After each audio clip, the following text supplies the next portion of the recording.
Si cette loi portant érection est adoptée et promulguée par le chef de l'État après le mois d'avril, les sous-préfectures de Kassa, Badougoula, Fodekaria Balimana, Linsan, Tarambali, Kawisi, Balia, Didi, Kodjaran, Fadousoba, Moribaya, Djelibakoro, Koro et Tewa deviendront automatiquement des communes rurales. Cet activiste partage cet avis des députés, mais pense qu'il y a beaucoup de choses à revoir dans le fonctionnement des collectivités locales et dit que le moment n'est pas opportun.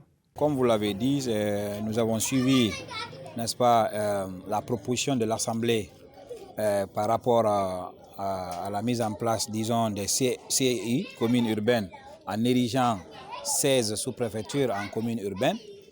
Je pense qu'il faut d'abord rappeler, si toutefois ils sont partis sur le respect du Code de collectivité locale, n'est-ce pas, qui définit clairement les critères pour mettre en place ici des communes urbaines en lieu et place des sous-préfectures.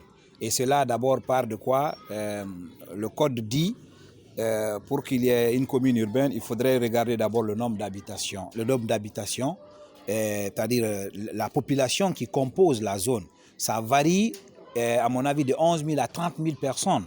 Et l'autre côté, c'est un peu quelques infrastructures, notamment des écoles, le lycée, les collèges et des écoles privées et primaires. Donc l'ensemble de ces infrastructures, notamment des services administratifs, si cela aussi est, à mon avis, et tout ce qui est lié à ces aspects, centres de santé, tant d'autres, tout ça, en ce moment, les critères sont remplis, à mon avis, on peut le faire. Poursuivant, il dit qu'il y a un grand chantier que l'Assemblée nationale devrait terminer avant de penser à une quelconque révision de la charte des partis politiques. Charte des partis politiques, et si cela ne concerne pas que l'opposition, c'est normal, parce que même nous, on a dénoncé le comportement anti-républicain de certains militants des partis politiques. Parce qu'on ne peut pas être militant et dire coûte que coûte, si ça ne passe pas, ça casse. Et on ne peut pas aussi être de la mouvance de la même façon.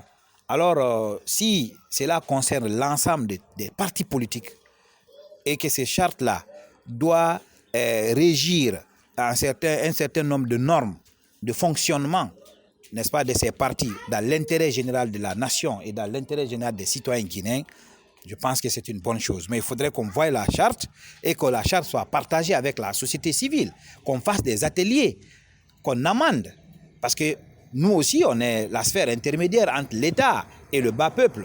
Donc, et cela doit être appuyé par l'Assemblée, le gouvernement, pour la vulgarisation de cette charte, pour voir réellement et inviter les partis politiques à participer à des rencontres au cours desquelles chacun va donner son point de vue, son opinion et amender, ensuite valider cela afin que ça puisse passer pour que chacun se reconnaisse dans ces chartes. Déjà, la Guinée compte 342 communes rurales et urbaines sur toute l'étendue du territoire national. Si le président Alpha Condé promulgue cette loi, le pays aura 358 communes pour une superficie de 245 857 km².